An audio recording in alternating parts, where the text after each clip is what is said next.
Bonjour et bienvenue. Good morning and welcome.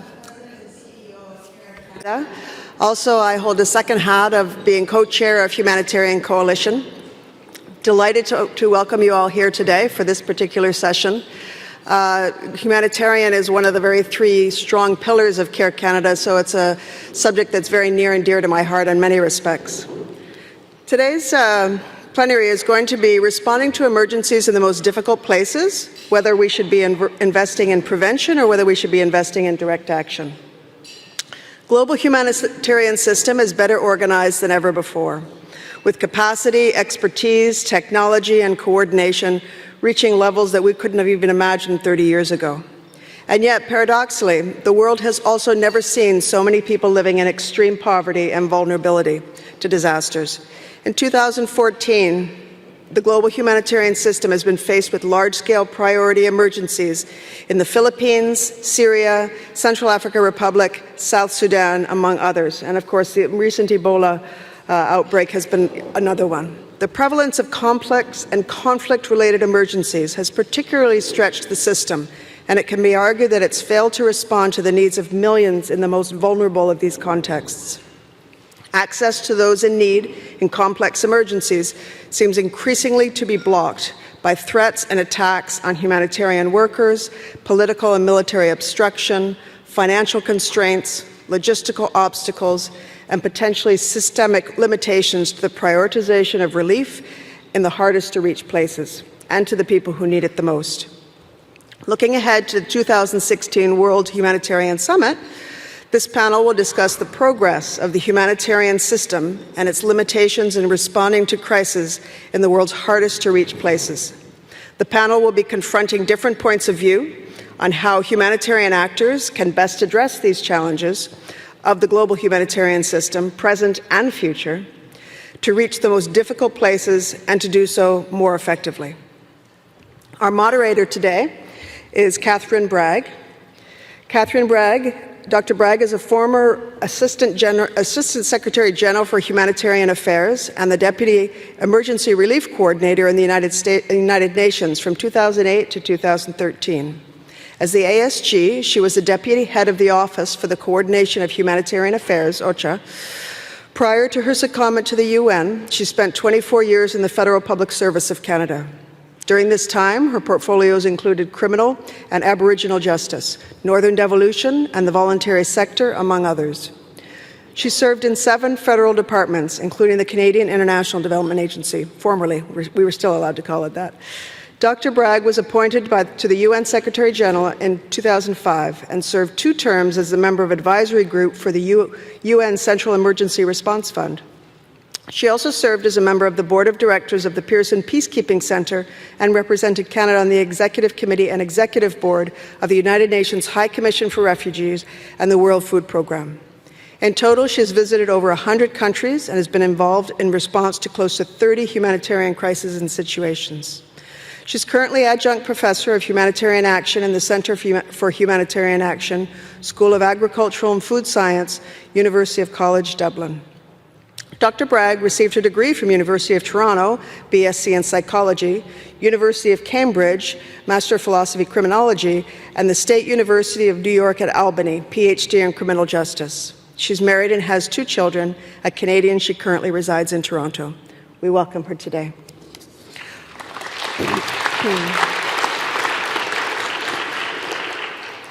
We have 3 panelists, Nigel Fisher, Claude Broderlen, and Steve Cornish. Nigel Fisher, Regional UN Humanitarian Coordinator for the Syria crisis in UNOCHA. Having lived and worked in more than a dozen countries on 5 continents, Nigel Fisher has a long history of innovative leadership with the United Nations and its partners in situations of armed conflict and humanitarian crisis, most recently in Haiti after the devastating January 2010 earthquake, and subsequently in the Middle East as Regional UN Humanitarian Coordinator for the Syria crisis. Nigel has long been active in the development of international normative frameworks to protect civilians, children in particular, during armed conflict. He's negotiated with governments and armed groups in conflict for humanitarian access to civilians in need, for the release of child combatants, and to press for adherence to humanitarian principles, human rights standards, and the rule of law. Nigel, a former Assistant Secretary General of the UN, is an Officer of the Order of Canada and the recipient of the Meritorious Service Cross, the Order of Ontario, and an Honorary Doctor of Laws degree from his alma mater, McMaster University. Welcome to Nigel.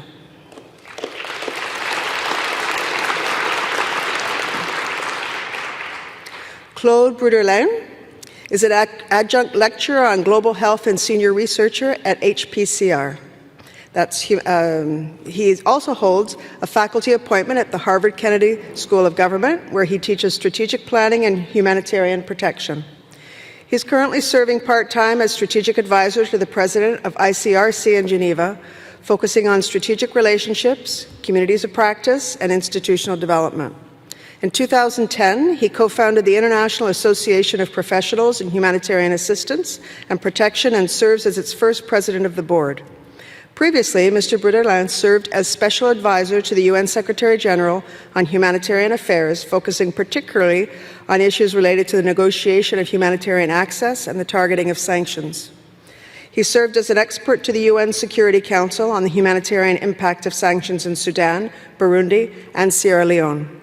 He has also previously worked with the ICRC as a delegate in Iran, Israel, and the occupied territories, Saudi Arabia, Kuwait, and Yemen. We welcome Claude.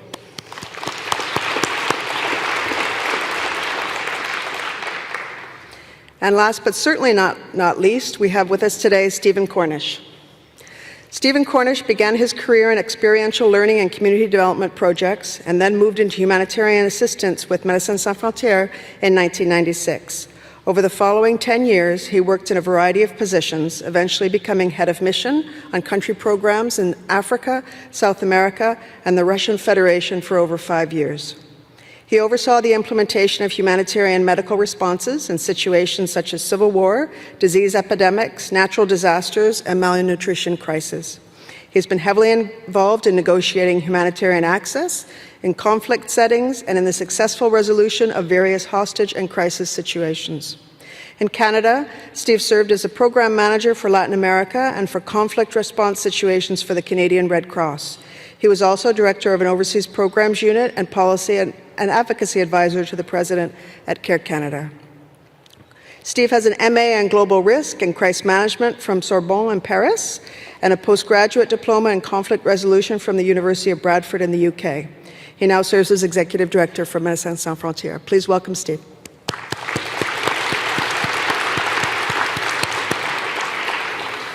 And with no further ado, I will hand over the podium to Catherine. Can I check with the conference organizers whether this miking is for the participants or is it just for the translators? You can hear me? Okay, wonderful. Because I would very much like this to be an interactive panel with the panelists. So let me start by thanking Gillian first for both the introduction and for putting this topic in context for us. I would like very much for this, as I said, to be an interactive panel as opposed to one where the panelist simply stands up, gives a presentation, and then you have a Q&A with them. So this is the rules of engagement. I'll try to divide the session into 3 parts. The panelists have all been given an umbrella question, and the umbrella question is the global humanitarian system failing to reach those in need in the most difficult places? They have been requested to each have an opening statement of about 5-10 minutes. I hope they will stick to the time allotment. And then after that, I will pose some questions to them and invite them to either comment on something someone else said or something that all 3 of them have not said. So it will be really me posing the questions. And then the third part would be inviting the questions and comments from the audience, including those on joining us via social media and the webcam. So without much ado, I will pose the question. Is the global humanitarian system failing to reach those in need in the most difficult places? And I'm going to ask Nigel to respond first. Bonjour à tous. Vous pouvez m'entendre? Can you hear me? You should talk. Yeah, okay, good. Je vais m'exprimer en anglais, mais j'espère. I'm going to speak English, but I hope that during the debate I may have the opportunity to answer questions in French, and I'm delighted to be here. Much that's exceptional, but we are falling short, and we need to acknowledge that and to act and change and adapt. I have 4 assumptions to make, and then a few recommendations. My first assumption is very much based on field experience, which is really my background. Is first, I think our world as humanitarians is changing so radically and so rapidly, given the multiplicity of risks, complexities we're facing, types of partnerships are required, that I don't believe we're really coming to grips with this complexity very well yet. That's my first assumption. The second is that in a world which is increasingly multipolar, I see decreasing respect for and adherence to humanitarian principles and human rights standards, especially by parties to conflict and those who support them. So do we ignore this reality, or do we try to grapple with its implications? Third, I would suggest, let's be dramatic here, that the humanitarian enterprise is in fact on the edge and near breaking point. And why do I say that? First, just the rapidity of the accelerating demands that we face. I think they're stretching us to the limit and probably taking us beyond our limits. I think the gap between those that we can reach and those we can't reach is growing. And I think our funding sources are tightening up. Nick also talked of the image deficit we have outside our community. It's very real. People outside our community do not know what we do, and we need to address that. And fourth, and fundamentally, I do believe that particularly in the global north, we're actually operating on the base of an outdated, north-centric humanitarian paradigm, and one which at its core is still charity-based rather than solidarity-based. We ask people what they want, and then we give them what we have.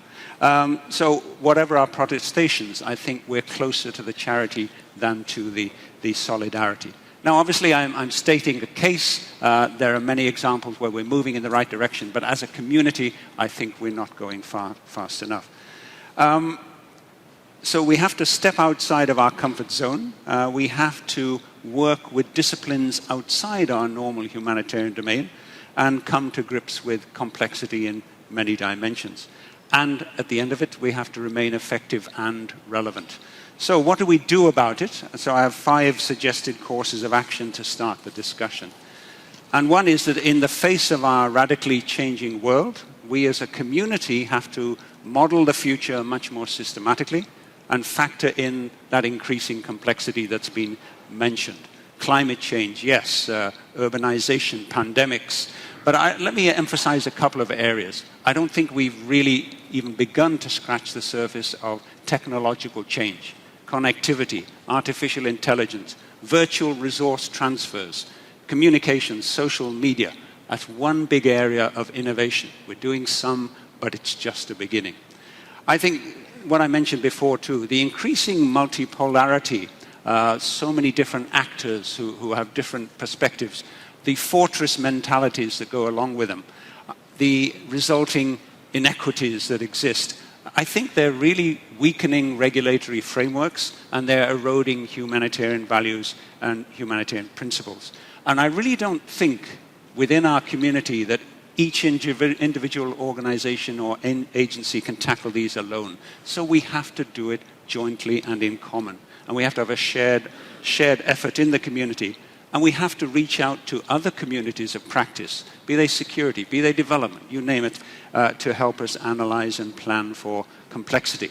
And I'm talking about our community here in Canada, but also through international coalitions, with the UN, and of course in field operations. So that's the first area of focus. Second, it was mentioned already by Nick. I think we really have to understand the local context in which we're working much better. Obviously, better systems, better procedures, better coordination is necessary. But they are only of limited utility unless we understand problems in their specific context. You might say, well, we do that. Well, I think back to Haiti and even on the Syria crisis. where we've had literally hundreds, if not more, hundreds of organizations, I would say, parachuting in. We have our humanitarian experience, but we have little experience of the place we're working in. And I think that really limits us, and it makes us commit errors. So as a community intervening in the midst of crisis, I think that issue of contextual knowledge, and I would say contextual foreknowledge, is really critical. And we have to think, how do we know in advance? And I think that's where we need to reach out to our development colleagues, others working in countries, to help us see what are the potential threats in this situation? What could happen to partners in this situation? How could we help them respond? Understanding social dynamics, social cohesion. We talk a lot about preparedness and the need to work with local organizations to prepare. But frankly, if I look back to Haiti, if you start with the fundamental issue that at community level, there is a total absence of trust amongst people, amongst organizations, etc.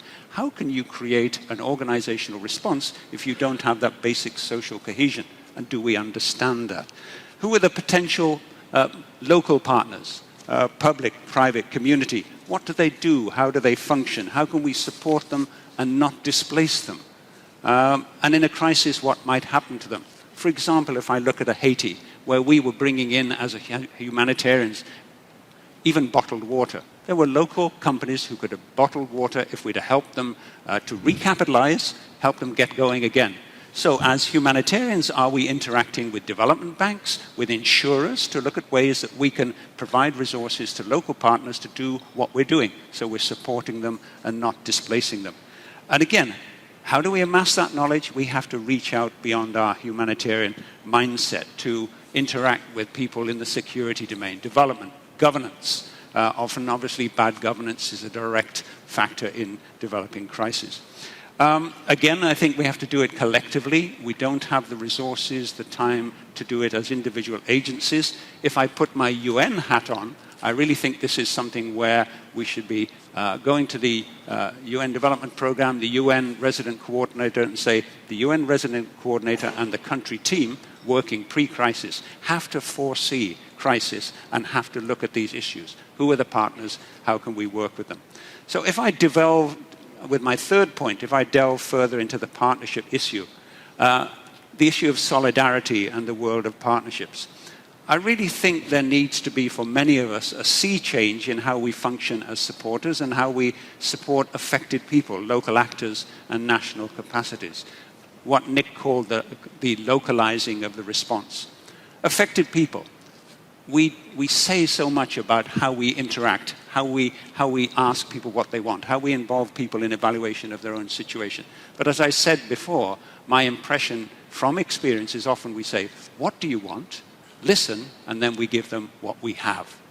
And I think the two are very different. It's a difference between solidarity and charity. My experience with people who are affected is they never ask for stuff. They say, I'd like a job. I'd like to earn my own money so I can make some choices. I'd like my kids to have an education. They haven't mentioned I need shelter, healthcare, family, kids, food. They do, but their felt need is these things. Autonomy, and then education for their kids. 2 minutes. 2 minutes, my God. So, local SMEs, new global South actors who have a very different perspective from us. Again, scratching the surface in working with them. Fourth element, I really need to think, I think as a community, we need to focus. Let's think about amalgamation. Let's reduce our transaction costs. I would suggest in the field, there are too many of us running around. It makes my job as a coordinator almost impossible. Too much parachuting in of different organizations. So our community, I think I'd suggest, is pretty chaotic in the field. And there are also additional hundreds of new global South actors. We also need to factor in how do we work with them, support them. So division of labor, specialization. I think we have to face these issues. I can give examples. And the same in areas of cost effectiveness, rigor, etc. I've experienced a great deal of resistance by agencies to being more transparent and cost effective. It's all about protecting my mandate and protecting my funding sources. With that basis, then let's talk. No, it's got to change. Finally, closing word on principles and standards, number 5. which are the foundations of our action. Where are we? As I said, I really feel from experience that I see an erosion in commitment to humanitarian principles and human rights standards at the political level and amongst parties to conflict in especially. Abject failures on our own part with regard to protection in Syria, and I'll talk more about that this afternoon. The absolute impunity of those who ignore humanitarian principles. R2P, I think it's basically lost ground and especially discredited in the eyes of many after Libya, where it was seen by some as an excuse for regime change. And so, as a humanitarian community, we have to re-examine how we maintain principled action in the face of these erosions. How? Some ideas. We hear the voices of extremism, but in every situation, Syria is a case in point. There are many voices of moderation, Syrians. We've got to help them have a voice. And I can tell you perhaps what we were trying to do there. At the political level, we have to engage at the political level, or our representatives of the community, so that humanitarian principles don't get hijacked for political ends, that political realism doesn't mean forgetting about humanitarian rights standards, and that humanitarian action doesn't become a substitute for failure in the political domain, all issues that we faced hour by hour in Syria. So you may say that your individual organization is doing a lot in these areas of what I suggest, but I think as a community, our record is still fairly thin. Collective action, innovation, greater awareness of our environment, greater outreach to other fields and disciplines. I think this is what we need. Thank you. You've made it right under the wire at 10 minutes. Wonderful. Great example to your colleagues. Claude, may I invite you to answer the question then? Thank you very much, Catherine. And I'll follow exactly where Nigel left it to talk about principles and methods. Well, first of all, I'd like really to thank the organizer for inviting me. It's a great pleasure to be here, especially as Canadian, but also, I mean, having Khalil Sharif as a very old friend, François Audet and many of the other organizers, and as well as colleagues from the Red Cross in Canada. La première chose que j'aimerais dire ici, c'est que... Allow me, first of all, to say that what I'm going to say are not the ICRC's view, and I am their strategic advisor, and I hope that they will take on what I'm saying, but it's not. I'm not speaking on behalf of the CRC. Are we failing? Of course we are failing. We see it every day. We see it in every location. But the angle I'd like to bring here is that we're not failing so much for lack. I mean, of course, and I very much support what Nigel was saying. There's much more we can do. But also, I believe that we fail because we have the wrong expectations. That we need to be realistic in a way to target our energy and our innovation. I believe that we are at the end of a generation, the 1992 generation, those who established the Department of Humanitarian Affairs and then OCHA. This expansion of hopes for a new era after the Gulf War. 25 years or 24 years after that, we're going to get to the Humanitarian Summit, and it's going to be a very hard moment. I mean, as much as we see the summit as a moment of deliberation and relaunching of this wave of hope, we are also confronted with the failing of this project. And it's extremely frustrating. And we're almost blinded with this frustration, you know, finding ways of discussing technicalities and technocratic measures as compared to look right in front of our eyes, a type of crisis where we can no longer operate from Somalia, northern Nigeria, Syria, Iraq, and all these places. So we do have lofty objectives, and I think it's great. But we are stuck with some of the hopes we had in the 1990s, which had turned into fantasies. I know it's a hard word, but it's time to have, solid discussion. So there's 3 fantasies we need to get rid of. The first fantasy is we as humanitarians can regulate the conduct of hostilities in times of conflict. We cannot. We cannot regulate the conduct of hostilities. Conduct of hostilities is beyond the reach of international law. And you hear this from someone who has been working for 25 years on IHL. IHL as such, for 150 years of development, is not about regulating the conduct of war by external actors.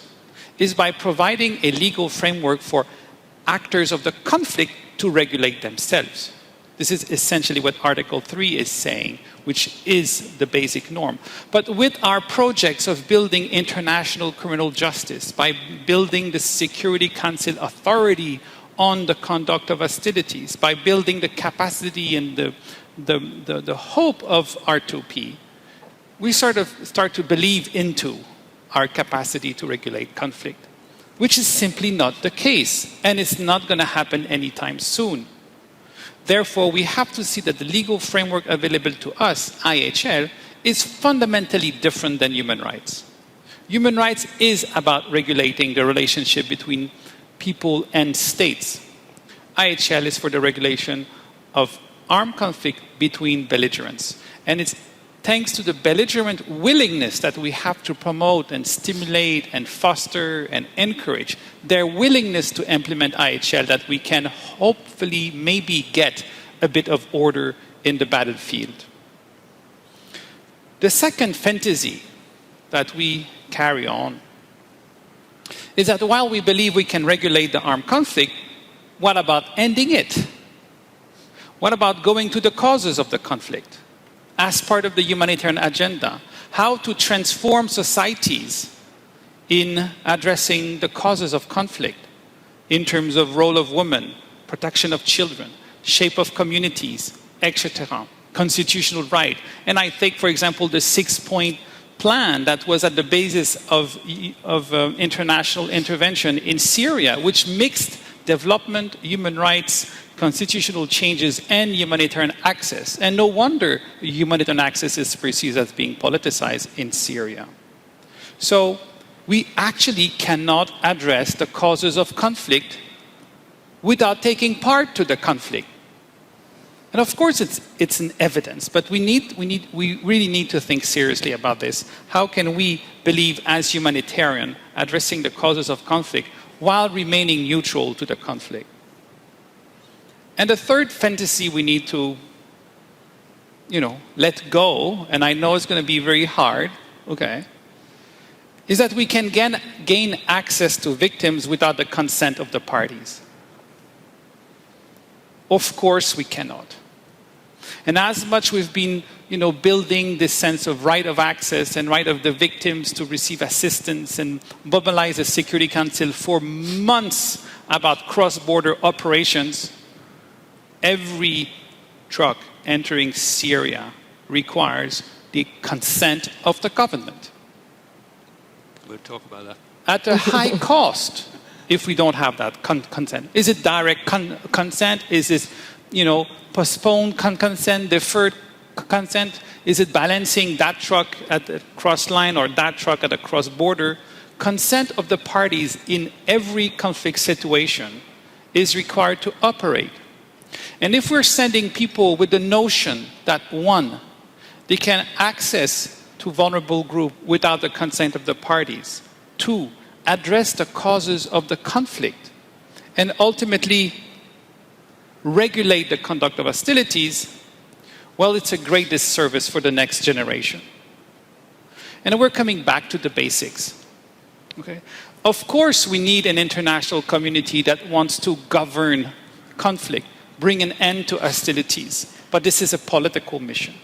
Of course, we want a development community that goes right into the causes of conflict to prevent, mitigate, and correct these causes. But this is at the heart of international development and human rights.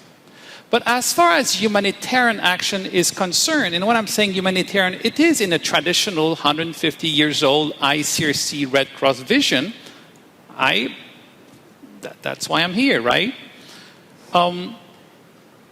In these areas that are out of reach for this governance project, where the Security Council is unable to project its authority, where international peacekeeping, peace enforcement forces will not be deployed, where NATO states can only fly through drones and believe they have actually an impact on security and stability.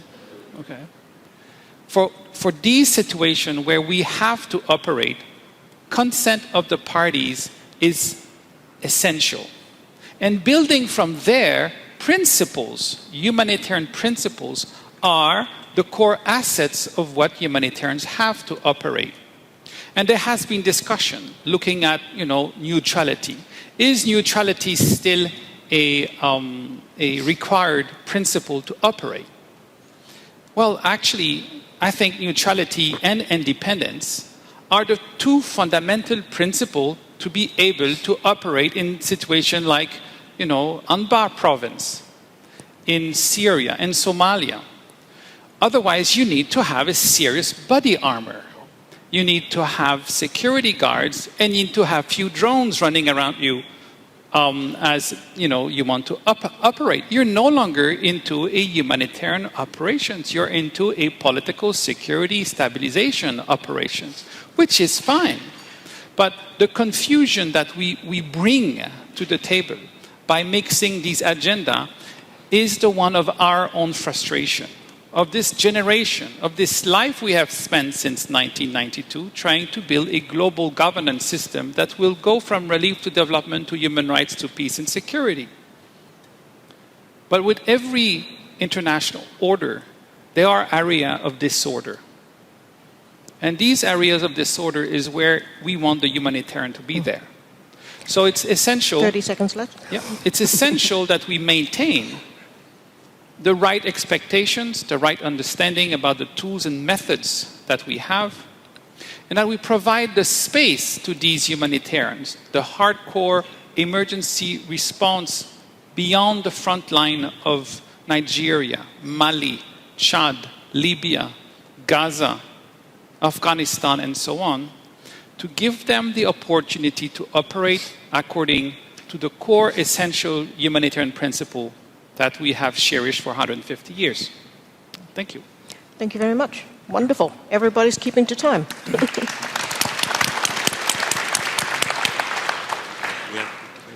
Stephen, may I invite you next? You can, except after a closed presentation, I think everything has been said. So maybe I'll try to point out some things at a more micro level and on our actual field levels of how we can improve a few things. But I will touch on a couple of the same overarching points, which I think we really have to look at as a community and still perhaps have not looked at enough, especially in a multi-mandate or in an integrated sense. We tend to, every time, run up against challenges. We think if only we were better coordinated, if only we could do everything and harness all of our capacities, our technologies, our governments and our militaries and our everything else together, if only then things would somehow be so much better. And I think we have to take a hard look at some of the integrated approaches and some of the experiences we've had and learn from some of the challenges that that's created and that we continue now to live in. And if we don't draw some of those lines, I think it won't be enough to just be confronted by the fantasies. We have to underneath, that's the first one, that's kind of like the shock and awe, wake up, but then we have to believe it. And in order to believe it, we really have to look back at some of our own performance.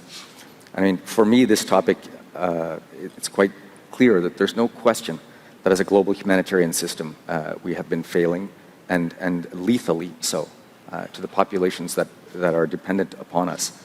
And there are great humanitarian deserts across most of the most significant humanitarian emergencies of our time, whether that be Syria, Central African Republic, South Sudan, and the list goes on. And so we really have to look at that. And when we look at it all together, I think we almost give ourselves a bit of a free pass. We say, well, you know what? That's true, but guess why? All of these things are happening together at the same time. And so somehow it's like a double or a triple tsunami all at once. So it's not really our fault. We're all working really hard. We're doing our best. We're sending all of our brightest. It's kind of acceptable that we're not meeting all the needs because guess what? There are 50 million displaced and refugees, never so many since the Second World War. And we look at climate change as this thing that we don't even know how to tackle in our own backyard, much less how to help someone else tackle it and see into that crystal ball. And there's kind of this overwhelming sense of need, which I think brings us back again to this panacea of prevention and of integration and of doing it all together instead of giving us pause to think and to reflect on some of the things that we've done. And as an organization, I think for MSF, Doctors Without Borders, we got the feeling that this was not just about this year and this particular confluence of emergencies. We really thought that this was something we've seen coming, but we haven't put our finger on, we haven't defined. And so we set about to research some of our own interventions and some of our partners' interventions in DRC and in South Sudan over a few years ago, so it wouldn't be today. And what we found was really some pretty stark shortcomings. And that failure isn't new. It's not just today. It's been coming with us. And there's many reasons that we can explain away these failures. We can look at the institutional barriers. We can look at the difficulties in addressing SURF funding to those who need it most and in a timely manner. We can look at the increased risks that we've been facing and look at the actions we've taken around duty of care. But we've actually almost over-technicalized our security approach to the degree where it doesn't allow us to be present. So we can't fully understand the needs and fully have the empathy and find together new ways of responding. And we've come to over-rely on our local partners because we want to believe that we're constructing those societies. But when local partners are faced with ethnic cleansing in Central African Republic or South Sudan, they are not the ones that are able to come to grips with the things that are affecting their community. And many of those local partners who diligently wanted to do things didn't have the training, didn't have the equipment, didn't have the backing, and most importantly, didn't have enough of us together with them to have their back, to give them protection, to be able to live out the mandates that we've entrusted them with. So we have to look at the model, and we looked at ourselves at MSF. It's not like, oh, we're so great. In Maban in South Sudan, we were screaming for water and sanitation, screaming for water and sanitation. What kind of empathy do we have if one of the basic tenets of life is something that we can just advocate for someone else to come and do? And we looked in our own closet and found we'd over-relied on others, we'd over-relied on different organizations, and we didn't have the water and sanitation capacity that we used to. So in our strategic plan, we rebuilt our water and our sanitation departments so that we weren't just calling on others, we could do ourselves. And we'd done the same exercise several years before on surgery. We found that there was a depth, a big lack of surgery.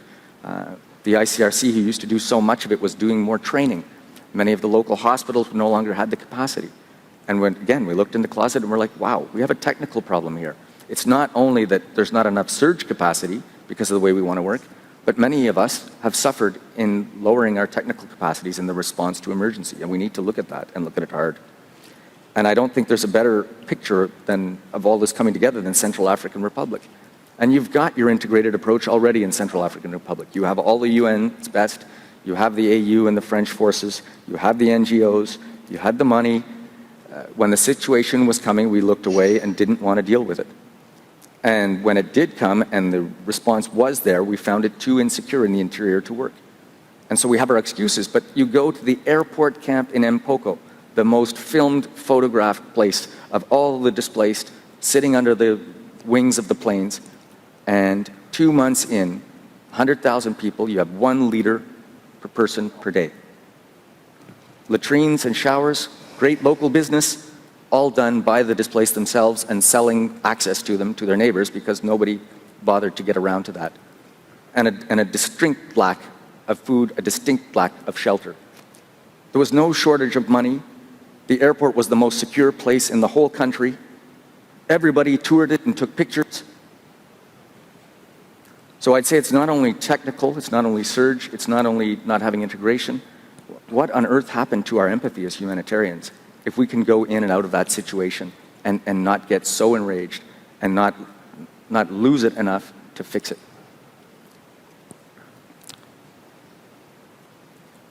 And when we look around the world and we see all of these situations at the same time, it is daunting, and it's not a pretty sight. But I would join Claude here. I would say some of the things that are happening is because we've walked away from our humanitarian principles.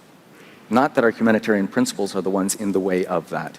If we're unable to bring our assistance as a community in many areas of South Sudan during Maban, One of the reasons was because the overarching integrated mission of the UN had an impartiality problem. So UNDSS couldn't gain access to many of the zones. As a result, the NGOs that depended on UN access couldn't get access to those zones. And so the whole process slowed down because we use the same structure we use in the state building and in the peace building side. We just rehat people to do the humanitarian side. It doesn't work so well that way. If you look at the forces in Central African Republic that are being seen as complicit, depending on which country they come from, they don't have a protection mandate. They don't even know how to put it in place. But then the populations that they're trying to protect don't trust them. And some of them have been involved in the conflict, and some of them have been involved in tipping the scales of which side is being ethnically cleansed worse than the other.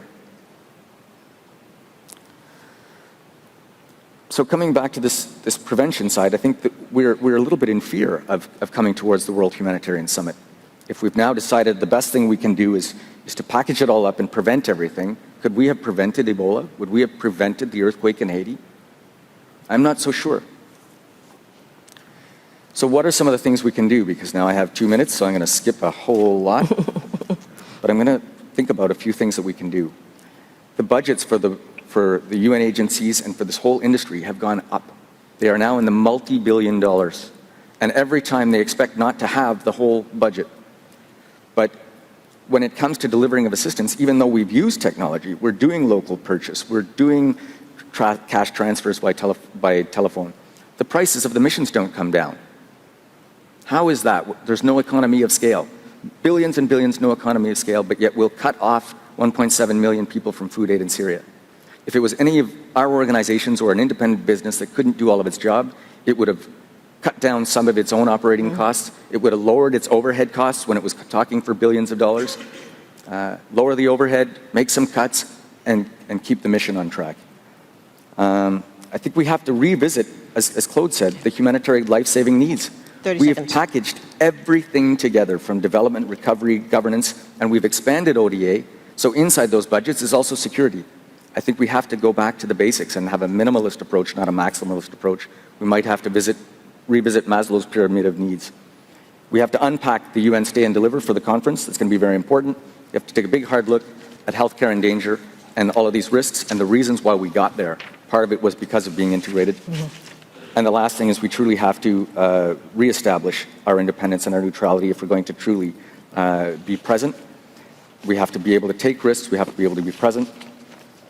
And the last thing is, again, to be very careful around self-help. If you look at how far we're going down that road right now in Ebola, because we're not sending doctors and nurses, we're now thinking it ethical to have communities treat themselves. So if we go so far down that link of trying to build resiliency, we could almost get to the point where we don't have to respond to many of these places because it'll be the people who are suffering's job to respond to their own suffering. And I think I'm forcing that a little bit, but on purpose in order to have the discussion. And I'll stop there. Oh, thank you. Let's give a round to all three of our panelists.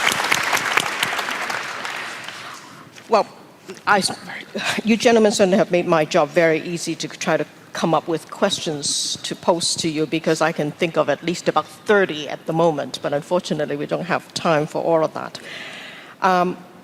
So I will pick some that are actually more of interest to me as opposed to and based on some of the points that you have raised. Perhaps I'll start with Stephen first, if I can pose a question to you. Earlier this year, Fabrice Weissman of MSF wrote a blog on scaling up operations in Syria. And he made a very forceful point in the very short term, the scaling up of aid could only come from Syrian networks of doctors, businessmen, local coordination committees, justice courts, armed groups among them.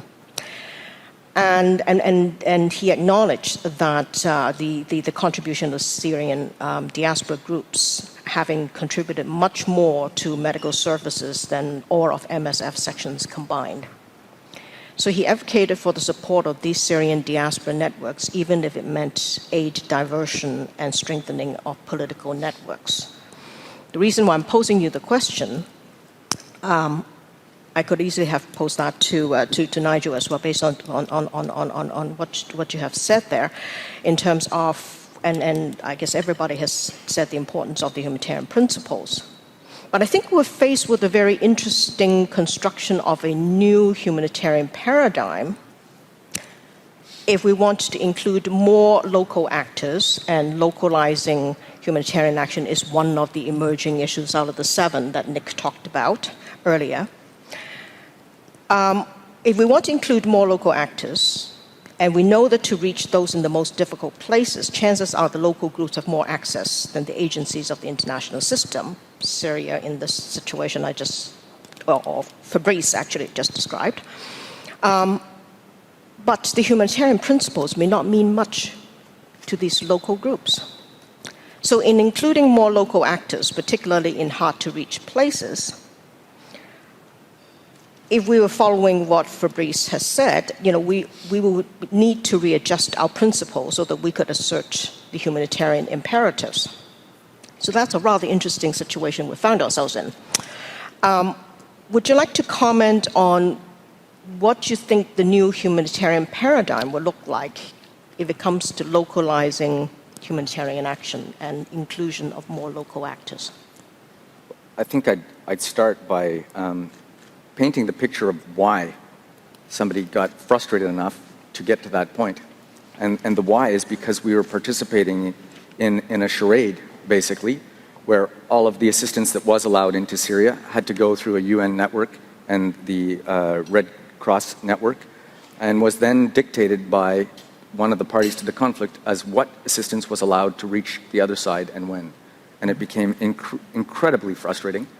There was a huge aid imbalance where the majority of the assistance was on one party to the conflict, with a population who was much smaller than the population that was on the other side of the conflict, and very little assistance being able to reach those populations for many months and perhaps longer. And that's not to take away from the incredible work done by the Syrian Red Crescent in their ambulance work and in much of the assistance that they've done. They've suffered horrendously and have done an admirable job with the assistance of ICRC.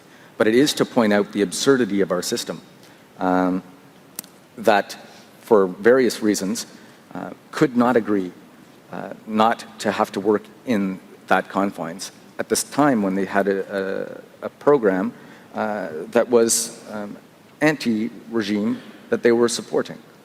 So there's something very bizarre about that. And we had hundreds of thousands of people stuck in camps that were not allowed to flee across borders, that were being killed, detained, tortured, disappeared, a whole health system being bombed. And what we had to do was to find ways of accessing those populations.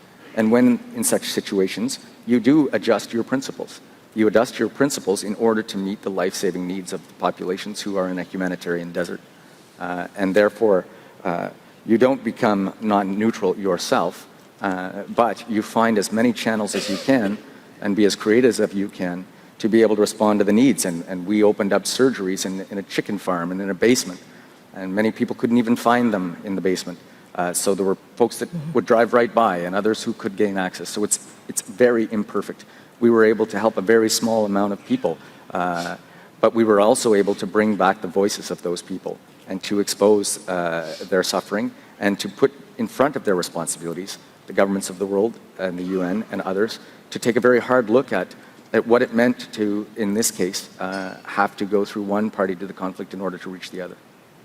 Thank you. Now, Anders, if I'm hearing you correctly, actually you didn't quite answer my question as to what the new paradigm of localizing humanitarian action actually looks like, but maybe we'll come back to that. I'm quite sure we'll have another opportunity to do that. I can answer that. It's not to say, okay, local people, you're now in charge of saving your own lives.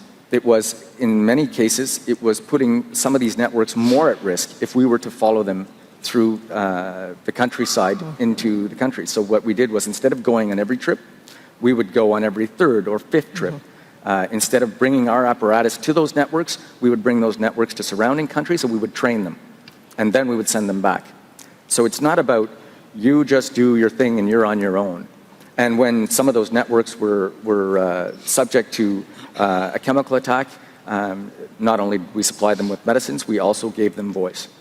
So it's not about finding a new paradigm where someone becomes responsible to take care of themselves. It's about adapting to the context where you're working and ensuring that you, as a humanitarian organization, are being able to meet the needs of those who are on the ground. Okay. Well, maybe I'll pose a second question to Nigel. Then I saw your reaction to something Claude said that, and I think this probably is a good way to segue into that, about getting the importance of getting the consent of the parties to the conflict, particularly the consent of the government. And in the Syrian case, the fact that that it was such a lopsided situation, as you described it, Stephen, was because of the government's position as well. So obviously that is an issue. And I wonder if you would, Nigel, would like to comment on, respond to what Claude has said. Well, let's go back to Sri Lanka, first of all, and the devastating criticism of the UN and the humanitarian community for not taking on the government and basically standing by while it committed genocide. So I'm not sure just waiting for their consent really did much for us there. In Syria, I guess my basic concern is if you look at the Syrian regime's conduct over the last 2 or 3 years, they are spouting on daily about the rights of sovereignty. But what about the obligations of sovereignty that they have under international law, which is to enable support, whatever, succor to reach people in need, and if they can't do that, to enable others to do so. I feel that in the Syrian context, the impunity of the regime is amongst others, is just astounding. And I think there has been a real weakness of engagement, forget the political level and the abject failure there, even on our side, I'm thinking particularly of the UN, in engaging with the Syrian regime. I think confrontation, screaming match would get nowhere, we get kicked out. But I do feel we have seriously under-engaged. When the regime takes medical supplies off convoys, I haven't heard us talk too much about that. We haven't protested strongly enough. When we have agreed on access that it's then held up for weeks on end through administrative blockages and bureaucracy and, oh, we can't control the security in the territory that we control. I think we failed to engage as strongly as we could. As I said, not in your face shouting, but go back, challenge, publicize, etc. And I honestly feel, with a few notable exceptions, the organizations that you would expect to talk about protection and raise issues have largely not done so in this Syria context, and let's say cynically, perhaps because they want to keep on operating there. So I can look at, within Syria, perhaps the outstanding organization UNRWA, which every time it was prevented from doing something for Palestinians in Al-Ghouta, other places, it spoke out. I didn't see other organizations with a primordial protection mandate doing that, and I think it's an abdication. On the 24th of July, I was on the Syrian-Turkey border overseeing the shipment of the first convoy from Turkey into Syria that went without the consent of the Syria regime under Security Council Resolution 2169. And it's been going on since. The regime is most unhappy. It protests, but so far it has not stopped it. So my question is, if we wait for the consent which never comes, is that the answer? So to me, this is one of the issues of our paradigm. We have to maintain our principles, but we have to engage. And given, do we want another Sri Lanka, a total failure? Do we want to just accept the Syrian regime's nonsense while it's at the Geneva negotiation table while it's dropping 30-barrel bombs a day on Aleppo? I think there's something wrong if we just wait for their consent and say, without that, we can't move. So I think it's part of the discussion we need to have. We need to push. And obviously, by definition, it does get us into a political domain. But I do believe that while we must maintain our principles, we operate in a political environment. How do we do that, but still be able to do our work? It's simplistic to say we can just separate ourselves. We can't. So I think there's a whole range of complex dynamics here that we have to deal with. But just to, and I understand that 150 years of humanitarian law is that it's built on consent. But we have these critical issues where we're not getting the consent to those who have the preponderance of power. And those with the preponderance of power have the preponderance of responsibility. And if we can't bring them to task, if we can't start insisting that the politicians bring them to task instead of using us as an excuse for failure, we're in trouble. So I think that's an area where we really need to debate much more and find an adaptation, a development in our paradigm which takes this into account. If we have no consent, so we abdicate our responsibility? I don't think so. Well, perhaps I can invite Claude to react to that before we move on to a different set of questions, because this is really at the crux of it, is how, I mean, we all know that the protection part of humanitarian action has always been our weakest. And so this is the summit, you know, this the current global conversation is a point where we can have some of this discussion. But at the same time, I also find that in every conversation around particularly protection is that we invariably put it back into the political domain. And yet outside, you know, from the same side of our mouth, we would say, but we stand firm on our humanitarian principles. So how do we square the circle in terms of putting this back into the political domain and yet adhering to particularly reaffirming, not just kind of reaffirming our principles. We want, particularly in the context of the summit, to forcefully reassert the humanitarian principles. How do we square the circle? Well, I'm sorry. I think we cannot have it both ways. Okay. I mean, we have to, I mean, and absolutely don't take my point as being depreciative of the effort to push a political agenda for ending conflicts and violence against population. It is the core responsibility of the Security Council and other international entities that are mandated for that purpose. The problem is when we attribute this responsibility to a humanitarian coordinator or to MSF or to UNICEF, you know, what Nigel was saying, it's a profoundly political agenda. We want to transform Syria. We want to, you know, change the regime, make the regime accountable to violation. It is about governance. It is about ensuring international order and security. And in these circumstances, how can we square this with the principle of neutrality? Well, we can't. I mean, if we consider that we have the possibilities and the resources and the political will of the international community to restore law and order in Syria, this is no longer a humanitarian issue, and you don't need the humanitarian principles. Humanitarian principles come into play in situations where precisely it's beyond that front line. It's situation for whatever reasons. We are not being given the tools not the humanitarian, but the tools to ensure international order are not available. And in these circumstances, it's not to say we're happy with consent. We're happy what we have in terms of consent. And that's where I think there is this colonization of the right-based thinking about transformation that has taken over much of the humanitarian community, where we attribute right and obligation, often with a lot of fantasy, because it's very hard to find these rights and obligations in international law. But never mind, the point here is that we attribute ourselves a mission to change or to judge and then to change the course of action.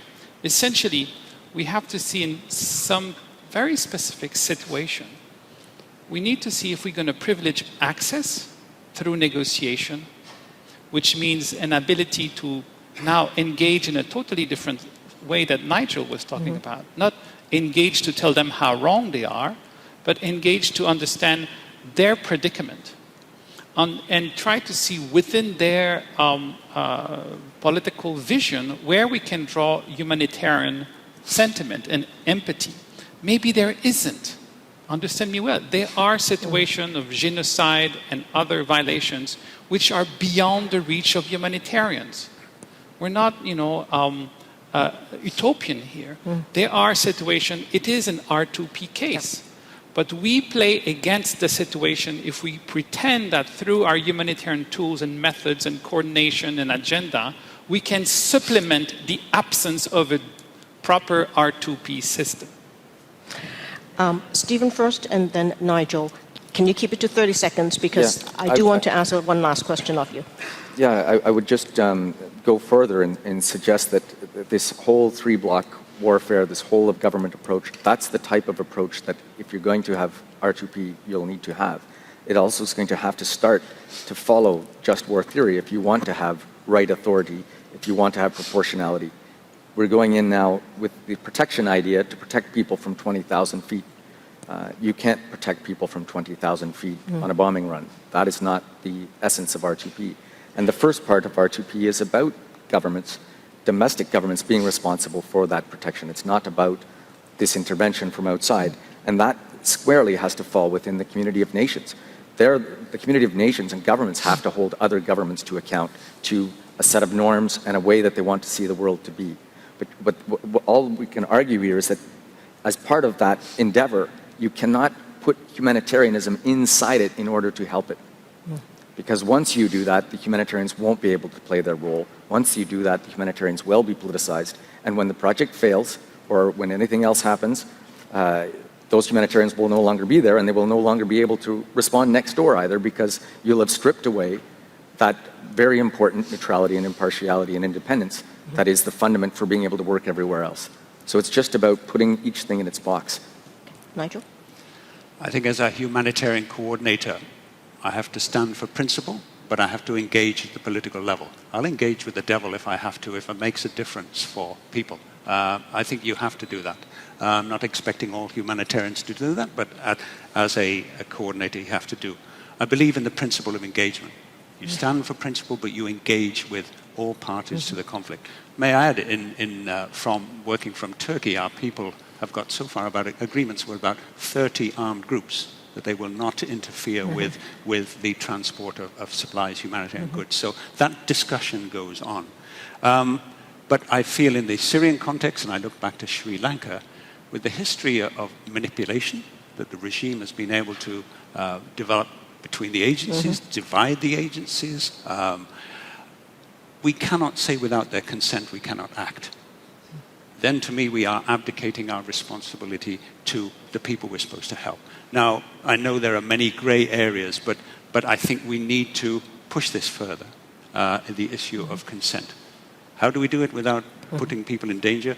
But I can't accept we just, if the regime doesn't consent, then we back off. No. Do I have a perfect answer? No. But this is one of the areas we need to push the discussion, push the envelope. Absolutely. Great. I'd like to now turn to questions and comments from this conference participants.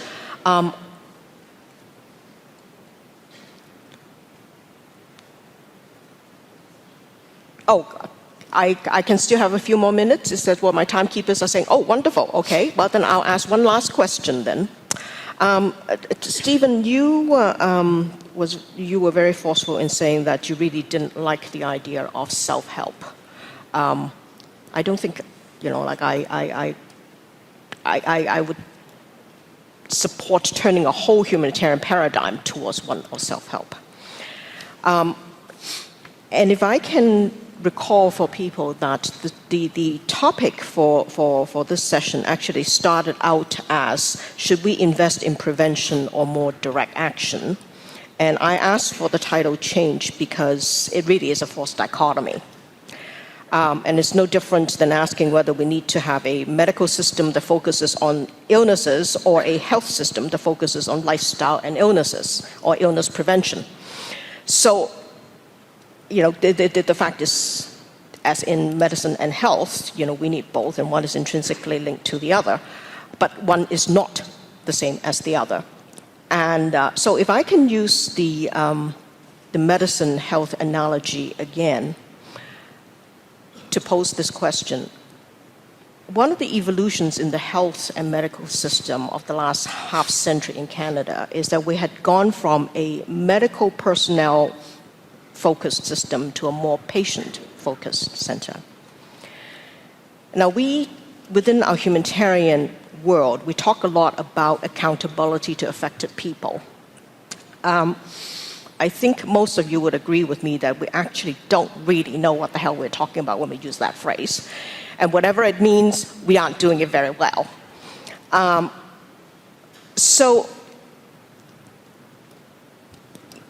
even if we don't use the term self-help, if we want a different paradigm than the one we have at the moment, which is, to put it crudely, one of rich countries funding multilateral and international agencies to work in poor and fragile states, and it is a system that's built around suppliers as opposed to a system that's built around the affected people, would it be a fair question for me to ask, if you don't like the term self-help,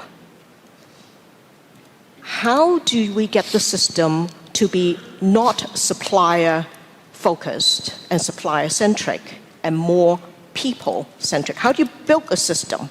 And we can, we don't have to get into the whole, discussion around accountability to affected people, because I know, like that would get us into real quagmire. Would you like to comment on that? It's a great question, and I think part of the reason is we are so supplier-centric at this stage that even our program to roll out vaccines across the world, led by Gavi and doing some very great work, has got a price point that is beyond reach for many of the countries that it's designed to help. And once you graduate, even worse. And we've made it so supplier-centric that the costs are simply unaffordable. And it's a new way of tying aid back in.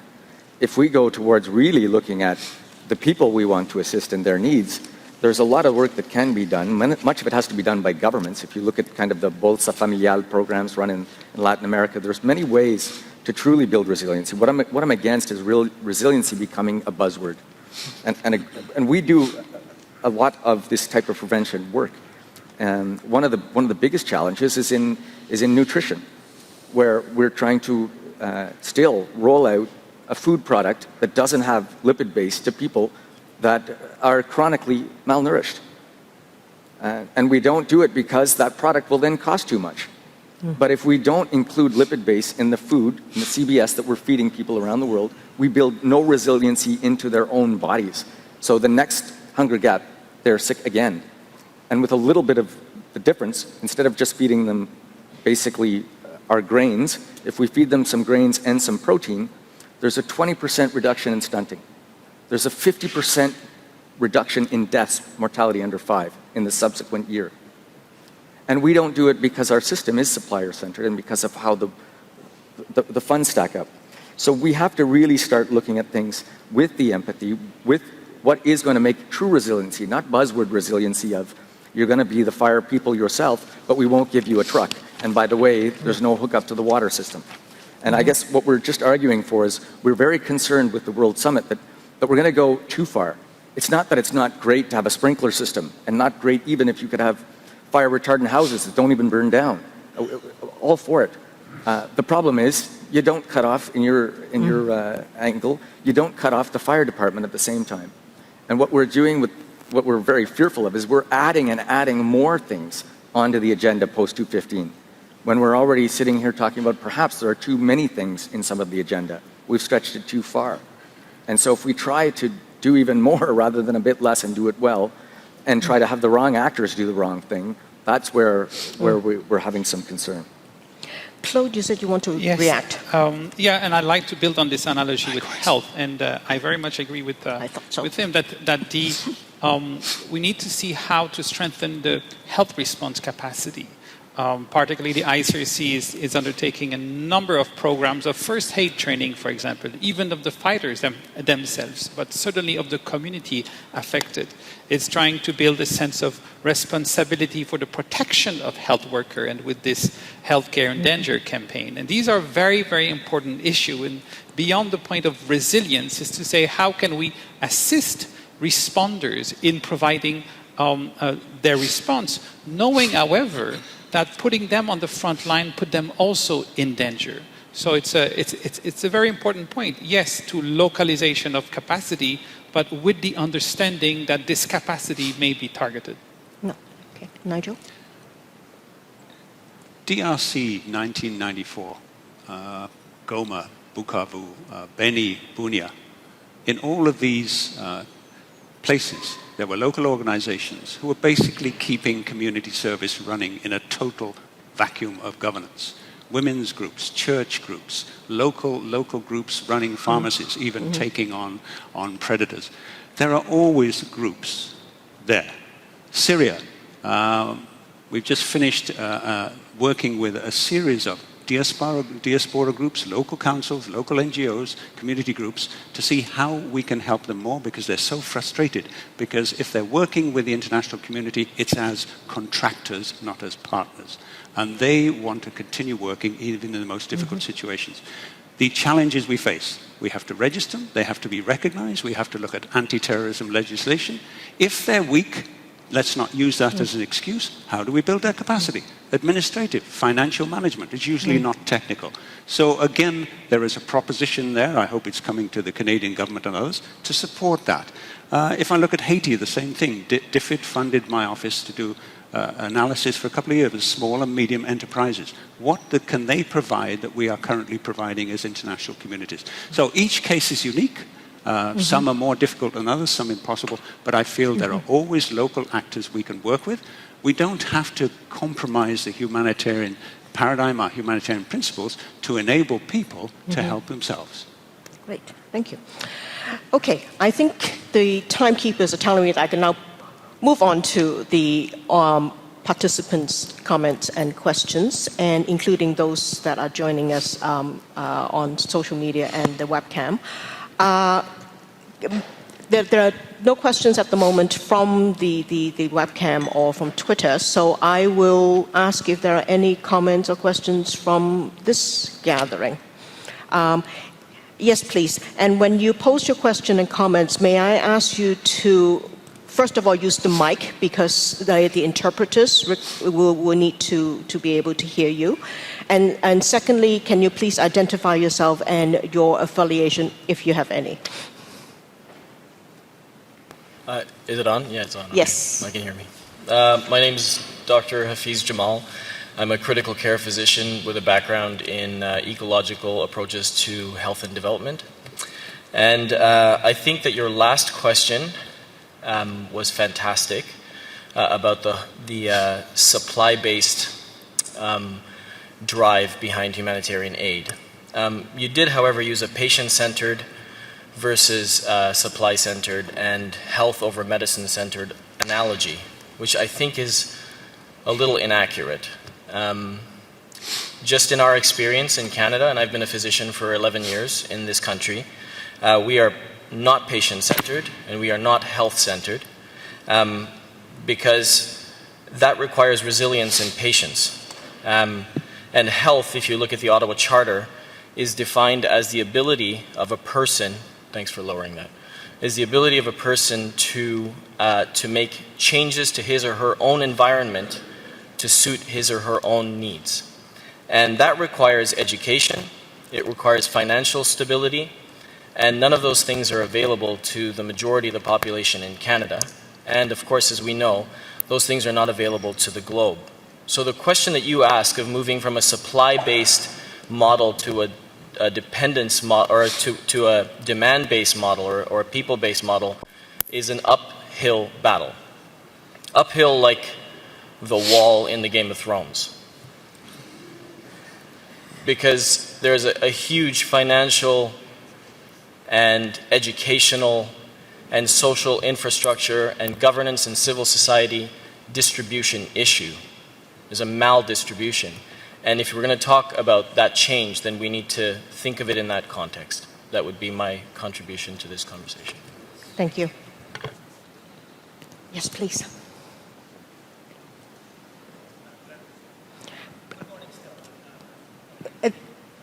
We're not hearing you. Oh, can you hear me now? Yes, thank you. Good morning. Thank you all so much for your presentation. My name is Zaid. I'm from Islamic Relief Canada. Actually, it's a question. I think the answer for practitioners and people working in the field is probably, if it had to be a one-word answer, and the question is, just to remind everyone, is responding to emergencies in the most difficult places, is the global humanitarian system failing to reach those in need? I think most of us would say Probably in most cases, yes, because while some of our panelists mentioned parachuted in NGOs and agencies working in places like Haiti and like the Philippines, where access isn't a problem, in areas where access is a problem and access is an issue, there's actually a lack of agencies willing to take the risks, the really hard risks. So we can see why, the horrific scenes that are coming out of the Middle East of humanitarian actors, suffering what they suffer, beheadings and the likes, is a big kind of cross for most people. My question is the paradigm that we're using. I mean, there's suggestions from people like Professor Paul Collier of Oxford University, who suggests that actually, it isn't working, along with William Easterly from New York University, it isn't working at all, and we need to rethink it. And one of the suggestions that Paul Collier had was, in his book, The Bottom Billion, scrap it all. Go back to a kind of a post-colonial system where you just come in with all your armies and all your this and just, put in the security measures in place and force access, which takes us back to a very different shift from where we are. And I just wonder what the panelists' thoughts are on that alternative paradigm that's offered by a very serious economist, a guy working in this field. Thank you. Would any of you want to react to that? Yes, I'd like to. I think it's Paul Collier and others have a very good point of saying if we cannot solve the ambiguity of moving both the agenda of humanitarian action and protection through military means and ensuring law and order, then we have, of course, to go to the most effective way. But the point is that it assumes the existence of a political framework for it, which we're back to square one. And this is where I think that coming 16 months is going to be one of the most painful, is the preparation for the humanitarian summit. That as we are looking seriously on these issues, we're being drawn to discuss the wrong topic. Okay, about innovation, accountability to beneficiaries, and then to come down to the conclusions, the very next crisis after the summit, that we're back to square one. Okay, so rather than to go through that frustrating journey and come to the usual apologetic scenario of, of course it didn't work, how the world should be different. It's important that as professionals, as doctors and engineers and architects, we recognize the dilemma. And recognizing the dilemma, we can do like Nigel did in Syria or in his work in Sri Lanka or Haiti. You have to calibrate in context depending on the situation. And there may be a situation where you can do a bit more than simply based on consent. The basis is that without the consent, you cannot operate. But consent is a negotiation, and negotiation is a political process, and political processes are subject to pressure. So yes, you can always build a platform for intervention without going right into calling for Security Council intervention for truck to cross a border. And coming to these trucks, of course there are trucks crossing the border without the formal consent of the Syrian government. But the arithmetic of trucks is not based on that. Okay, what matters is to what extent there are additional aid going into the northern Syria, and we don't have such a demonstration. So rather than going to again and again through the dilemma with anxiety and the frustration, is to work together to find constructive, innovative solutions that will take place through negotiation. If I could just say to Collier's point, it would seem to me that when we are trying to do state building or responsibility to protect, we are already trying to do it very much on the cheap. We don't want to send the numbers of troops or the amount of money or everything that goes into it that we think it would truly be required. We do it at the absolute minimum. We can't take casualties. We don't have the staying power. So unless you have the staying power, a la UK and Sierra Leone post-conflict there, I think there will only be likely very few situations around the world where this new idea could be tried. And where we have tried a big integrated state-building model, such as in Afghanistan and Iraq, you could either suggest that the jury is still out, or you could suggest that it would be very unlikely that we'd try such a thing on a global scale. That's not for a humanitarian side, but just from a theoretical angle on your economist. I can't see very many societies willing to pay the price required to do this type of a re-colonial thing, regardless of what I would think about it personally. I just don't think it makes economical sense to us because we don't actually care that much as a society. Can I come back to the first question? Oh, yes, of course. If you'd like to comment on the first question. On the first question about maldistribution, if we focus more on local partnerships, if I understand that. I mean, if we're looking at maldistribution, I think we're in trouble with our own system. So to me, it's not really an argument. But I think there is always space to work with local organizations and local people in partnership in terms of education, in terms of helping to assure financial stability.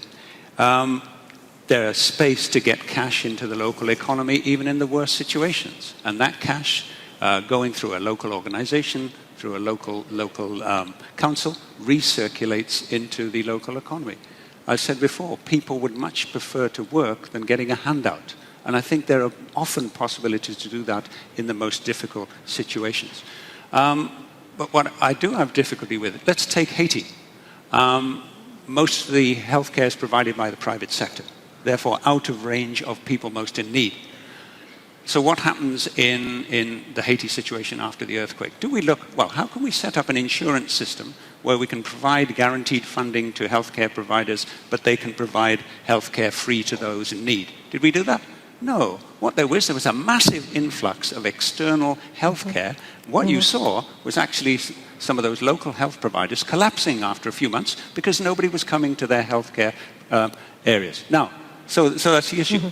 It's, again, insurance. It's looking at how we invest. How do you protect the right of the people most in need to get healthcare, but those local providers can continue to provide. So I think we have to look at ways of doing this. And as I come back to, I think there is space and time to work with local people to meet their own needs. It requires that forethought I mentioned, where we have to work with our development colleagues who are already in a situation pre-conflict to help us understand the dynamics of society into which we go. Thank you. I'll take one more comment or question, and then we will go to the closing comments. Yes, please.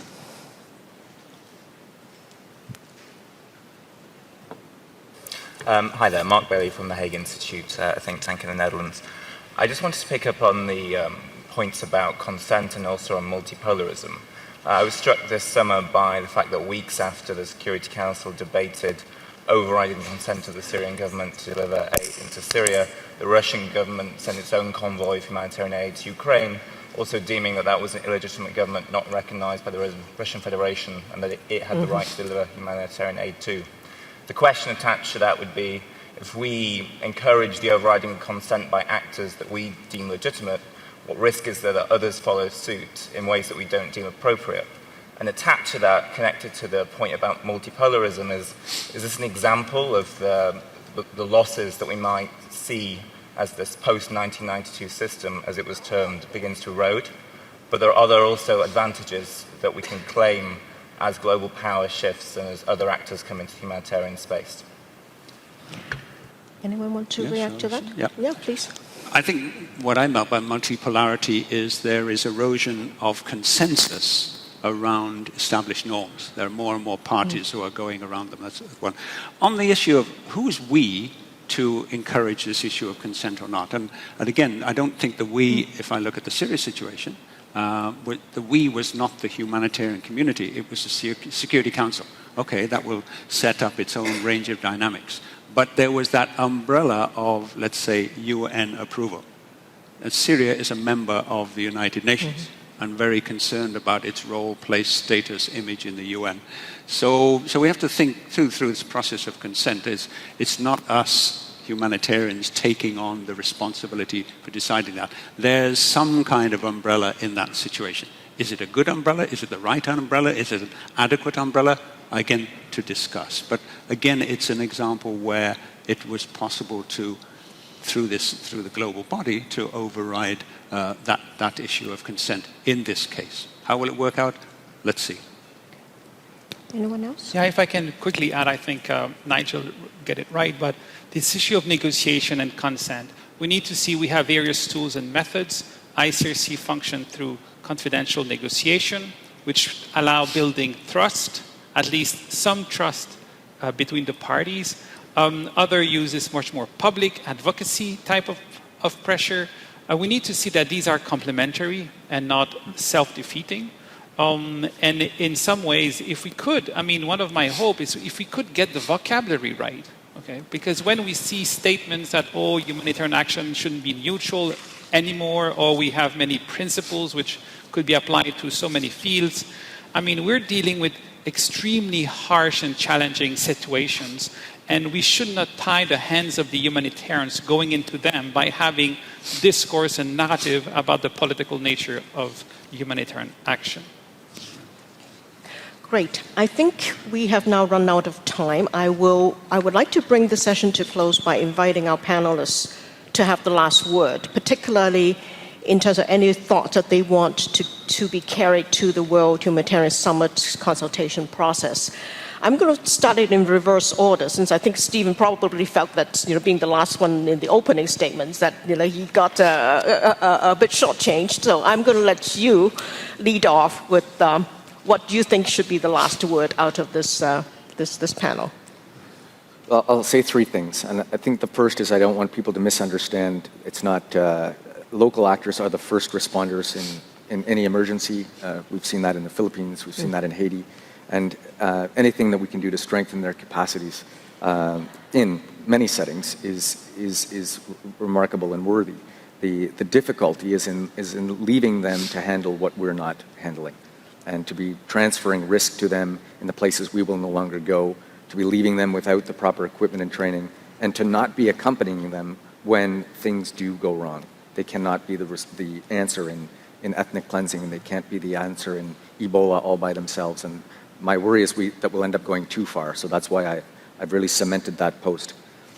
The second is to our good friend Nigel and others like him who are looking at the longer term of how are we going to reinvent this space. And I think it's very worthy and important work to reimagine things in different ways, because often as practitioners we're perhaps blinded by forests and trees. Though I certainly do have issues on the integrated part is the answer. I think the separation of that is different. But then I think we as practitioners in this room, we have to be very careful to challenge ourselves and not just to wait for something that's going to come from this summit. And we have to look at how we can work despite the situations that we find ourselves in. How are we going to get our presence back to what it was before? How are we going to find our own ways to overcome risk aversion? How are we going to have our own surge capacities so that many of the organizations here are multi-mandates, do very good development work. When that changes then, when the situation changes to crises, how are you going to make that transition? How are you going to be able to step in these two fields?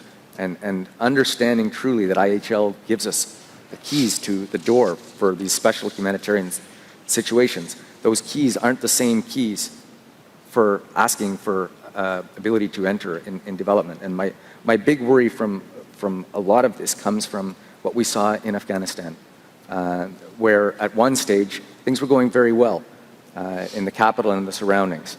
And many of us here in this room, our organizations, got behind the new mission.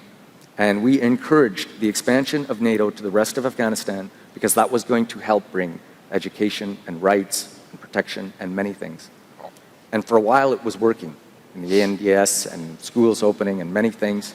But to do so, many of us had to give up those humanitarian principles and to be fundamentally put right inside both the international mission and what the project of the new nascent government was.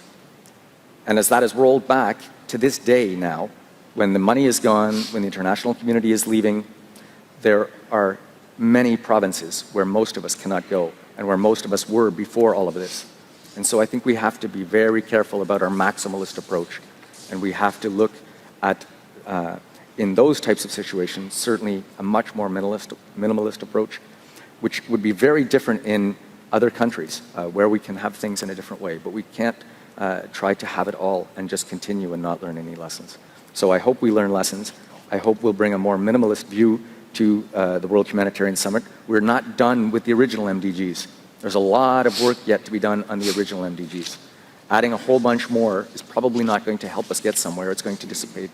And if we go towards this idea of self-insurance, there could be very targeted points where it may well work, but for Haiti, the land on which the houses we all built still belongs to a very small number of oligarchical families that refuse to have it expropriated. So the people that we've assisted with houses don't own the rights underneath. And they're the same people who benefited from all of our assistance. So we do need to learn and do better ways, and there are much things that can be done, especially in natural disasters and in others, to the buying local water. And there are lots of programs that we can see how to do less harm and do more good, absolutely, but we have to do so within the tenets of humanitarian assistance. If we don't uphold our principles, believe me, nobody else will. And I fear that will cut off our access and not help to restore it. Thank you. Claude. Well, it's going to be very short since he stole all my points. So, but what I'll say is that in my view, I think we reached the limit of our paradigm. I think there's a common agreement about that, that many of the tools and methods that we thought would be working in the 1990s are actually no longer working. And it's not by conjugating technocratic issues toward the summit that we're going to fix these real problems. But the point here is that we cannot imagine the next paradigm while salvaging the hopes and fantasies of the current one. That is, especially for the younger generation of professionals, we need to see this as your mission. Okay, you have to seize, from the hard lesson we've learned over the last 30 years, what has been working and what is not working. And how can we build a new system, new strategies, new methods to strengthen the protection and access to population at risk. In my humble view is that access is and will be negotiated with the parties to the conflict. Incidentally, with parties including ourselves. Canada is not a party to the conflict with ISIS. Okay, so we have to see that the geometry of conflict has fundamentally changed, and we need to become cognizant of that part. And that for the next generation, really, it's an invitation to imagine new ways, to imagine also ways in a way that you're not subject to the constraint, and especially the attempt to project toward the future constraints of your engagement. For example, the listing of groups as being beyond the reach of dialogue. This is something that should be always being considered, unacceptable. Of course, humanity is one. Of course, every groups around the world should be considered to be part of this humanity, regardless the political agenda they have, and regardless sometimes the sense of shock we may have with some of the things that we see. But we have to see the importance of propaganda around these issues. If we want to operate in Syria, in Iraq, in Somalia, in Mali for the decades to come, we need to be able to establish a dialogue with whoever, a dialogue, not simply advocacy, a dialogue for whoever will be controlling territory and population. Thank you. Thank you. Nigel, you have the last word. I think we've said enough to probably agree that we need a paradigm shift away from north-centric, supplier-centric, charity-centric, contractor rather than partner-centric, not very well-informed parachutism. We've talked a lot about we need to shift to solidarity, a better understanding of who we're working with. I would say a helping hand rather than a handout.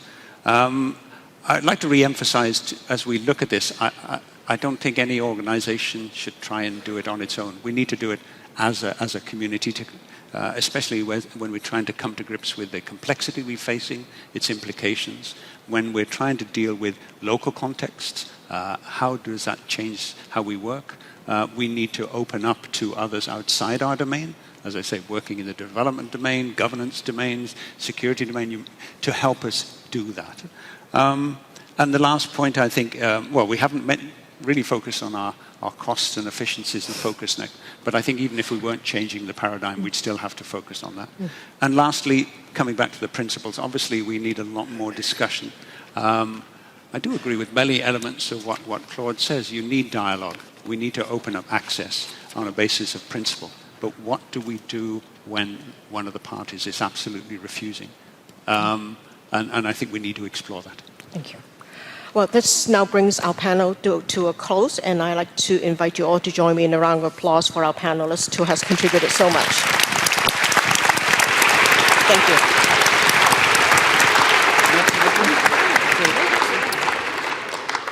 Nigel, Cloud, Stephen, thank you for the thought-provoking comments and discussion. Catherine, thank you for your diligent moderating. I think we have collectively set the stage for the remainder of this conference, but I believe another outcome is the appetite that we have built. I welcome you all to lunch. We will reconvene with the panel sessions at 1:15. A friendly reminder that there is a concurrent lunch session which will be happening at 12:30, and I encourage you all to check your agendas for more details. So again, we'll reconvene at 1:15 in the breakout rooms. Thank you again.